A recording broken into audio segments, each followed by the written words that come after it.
देखिए आज मैं बताने वाला हूँ प्रश्नावली 5.2 का क्वेश्चन नंबर 3। देखिए समझने वाली बात यहाँ पर है, क्वेश्चन को ही समझना है, क्वेश्चन का ही सब कुछ खेल है यहाँ पर। यदि किसी त्रिभुज का एक कोण दूसरे कोण से 15 अंश अधिक है, तीसरा कोण दूसरे कोण के दुगुने से 25 अंश अधिक है, त्रिभुज के तीनों कोण ज्ञात कीजिए। अब बनाते हैं यहाँ पर, देखिए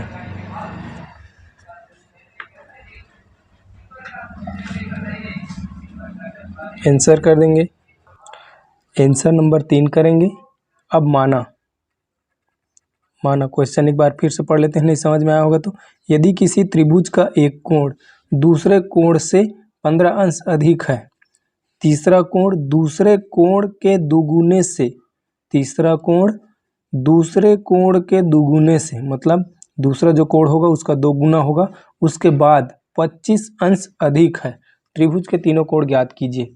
तब क्या हो जाएगा, माना त्रिभुज का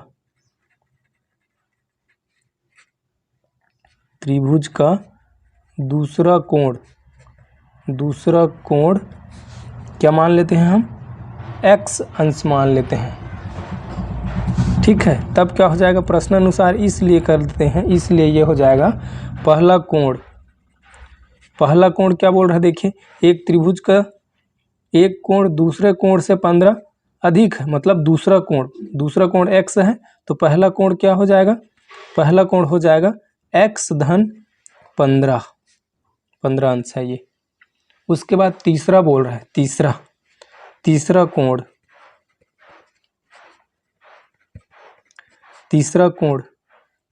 कोण बराबर ये क्या हो जाएगा, ये बोल रहा है देखो दूसरे कोण के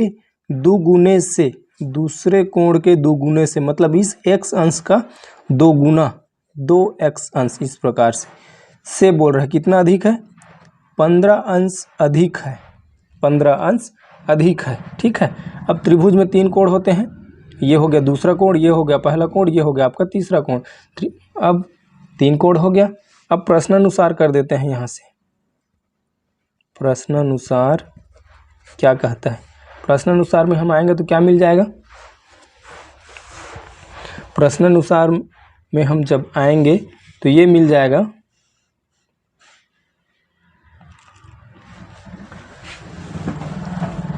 त्रिभुज के तीनों कोणों का योग बराबर होता है, सब जान रहे हो, 6वीं से आप पढ़ रहे हो गणित। त्रिभुज के तीनों कोणों का योग होता है 180 अंश, त्रिभुज के तीनों कोणों का योग बराबर होता है 180 अंश, ठीक है। यहाँ से ये क्या हो जाएगा, तीनों कोण को हम जोड़ लेते हैं, ये हो जाएगा आपका x धन 15 अंश, धन हो जाएगा आपका x अंश, धन हो जाएगा आपका 2x अंश धन 25 अंश बराबर 180 अंश। इस प्रकार से हम तीर का निशान लगाते जाएंगे ताकि अगला जो चरण है वो स्पष्ट समझ में आ जाएगा। अब जो जुड़ता है उसको जोड़ देना है, यहाँ पर एक x अंश है, एक अंश, ये 2x, तो ये जुड़ कर क्या हो जाएगा, 1 और 2 4x अंश हो जाएगा। उसके बाद 15 और 25 ये हो जाएगा आपका 40। अब आता है इधर 180 अंश। अब इसको इधर पक्षांतर कर देंगे 40 को, पहले भी बता चुका हूँ, पक्षांतर में चिन्हों का अदल बदल होता है, जो धन रहता है वो ऋण में और ऋण रहता है वो धन में। तो इस प्रकार से ये x अंश बराबर ये हो जाएगा आपका 180 माइनस 40 अंश। तो यहाँ पर फिर x अंश बराबर आपको मिल जाएगा 140 घट के। अब यहाँ पर x बराबर कर देंगे। अब x बराबर जब कर देंगे तो गुणा का पक्षांतर क्या होता है, भाग होता है। तो ये 4 यहाँ पर संबंध है, गुणा के साथ संबंध है, इसलिए जब पक्षांतर करेंगे तो क्या हो जाएगा, ये भाग हो जाएगा। तो ये हो जाएगा आपका 140/4। इसको काट देते हैं यहाँ से, ये हो जाएगा आपका 4 एकम 4 तिया 12 और 4 पंछे 20 अंश। तो ये हो जाएगा आपका 4 पंछे में कट गया, तो ये हो जाएगा x बराबर आपका कितना आ जाएगा 35 अंश। तो यही x का मान है जी। अब इस x को हम त्रिभुज का कोण में रखते जाएंगे तो इस प्रकार से हो जाएगा। देखिए त्रिभुज का पहला दूसरा कोण, इसलिए त्रिभुज का दूसरा कोण x अंश बराबर कितना आ जाए 35। त्रिभुज का पहला कोण x अंश धन 15 बराबर ये हो जाएगा आपका 35 अंश धन 15, तो ये हो जाएगा आपका 50 अंश। त्रिभुज का तीसरा कोण बोल रहा है 2x अंश धन बोल रहा है 25, तो ये हो जाएगा आपका 2 गुणा 35 धन 25, तो यहाँ पर ये हो जाएगा आपका 70 धन 25 बराबर 95 अंश। यही आपका आंसर है। ये 5.2 का ही है, 9वां नंबर क्वेश्चन है। देखिए इसमें क्या कहता है, दो धनात्मक पूर्णांकों का अंतर 40 है, इन पूर्णांकों में 2:3 का अनुपात है, ये पूर्णांक ज्ञात कीजिए। एकदम सीधा सा है, सरल सा है, कुछ नहीं करना है। देखिए इसमें क्या करना है, माना पहली धनात्मक पूर्णांक x है, मान लेते हैं। पहले तो क्वेश्चन नंबर डालेंगे इस प्रकार से, नया 9वां नंबर है। तो माना, गणित में एक शब्द है ये माना, इसको आप नहीं भूलोगे तो कुछ नहीं भूल सकते, फिर सब बनेगा गणित का। माना कि पहली धनात्मक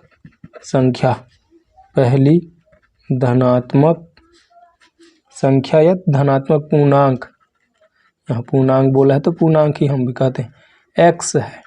अब आगे क्या कहता है, देखिए दो धनात्मक पूर्णांकों का अंतर मतलब कितना है बोल रहा है, अंतर 40 है। तब ये क्या हो जाएगा, दूसरा धनात्मक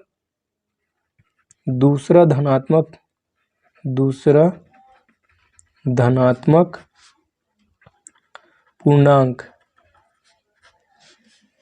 पहला धनात्मक जब x है तो दो धनात्मक पूर्णांकों का अंतर, मतलब जो आपके पास धनात्मक पूर्णांक है उसमें अंतर क्या है आपका 40 है। तब क्या हो जाएगा, ये x धन 40। अब प्रश्नानुसार कर देते हैं। प्रश्नानुसार क्या कह रहा है, देखिए प्रश्नानुसार करेंगे तब क्या हो जाएगा, प्रश्नानुसार करते हैं तो क्या कहता है, इन पूर्णांकों में 2:3 का अनुपात है। मतलब ये जो आपका जो धनात्मक है किनके अनुपात के बराबर है, ये जो दोनों धनात्मक पूर्णांक 2:3 के बराबर है। तब ये क्या हो जाएगा, अनुपात को हम इस प्रकार से भी लिख सकते हैं, बटे के रूप में, या इसको ऐसे लिखा जाता है, अनुपात में आप लिखना चाहो तो x अनुपात 40 धन x बराबर 2:3, वही चीज़ है। इसको मैं बटे के रूप में लिख दिया हूँ, इससे मान में कोई अंतर नहीं होगा। अब यहाँ पर तिर्यक गुणा कर देते हैं, इनको तिर्यक गुणा कर देते हैं तो ये हो जाएगा आपका, तिर्यक गुणा इस प्रकार से किया जाता है, मैं हिंदी में लिख भी दे रहा हूँ। तिर्यक गुणा करेंगे तो ये क्या हो जाएगा, अंश का हर के साथ गुणा हो जाएगा और हर का अंश के साथ, इस प्रकार से। तो x का गुणा 3 के साथ, उसके बाद 40 धन x का 2 के साथ गुणा, तो ये हो जाएगा आपका 3x बराबर 2 गुणा 40 धन x, तो ये हो जाएगा आपका 3x बराबर, इस प्रकार से तीर का निशान देने के लिए मत भूलिए, ताकि जो आपकी लिखावट की जो चरण है स्पष्ट दिखे जांचकर्ता को और आपको आसानी से नंबर मिले। ये हो जाएगा आपका 80, 40 दूनी 80 और धन 2x।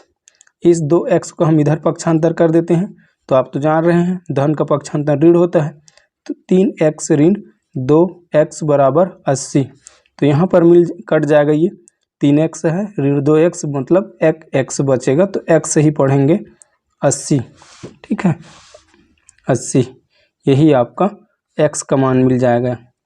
तो इस x का मान को आप प्रश्न में इस प्रकार रखेंगे तो जो दूसरा है, पहला पूर्णांक आपका मिल जाएगा 80, पहला पूर्णांक x माने तो उसका हो जाएगा 80, दूसरा पूर्णांक आप माने थे, दूसरा पूर्णांक क्या माने थे 40 धन x बराबर ये हो जाएगा आपका 40 धन 80 बराबर 120। 20, यही आपका है।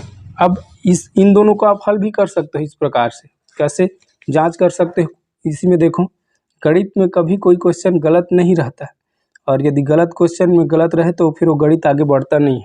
आप इसको चेक कर सकते हो, 2/3 बोल रहा है तो 80 को आप 120 कर सकते हो इस प्रकार से, यहाँ से प्रश्नानुसार से जब आपको मिल जाएगा तो। और इधर 2 3 इस प्रकार से 2/3 कर सकते हो। तो ये क्या हो जाएगा, देखो कट जाएगा ये भी, 8/12 बराबर 2/3। ये हो जाएगा 4 दूनी 8, 4 तिया 12, तो 2/3 बराबर 2/3। देखो दोनों साइड बराबर है। यही है गणित का मैजिक।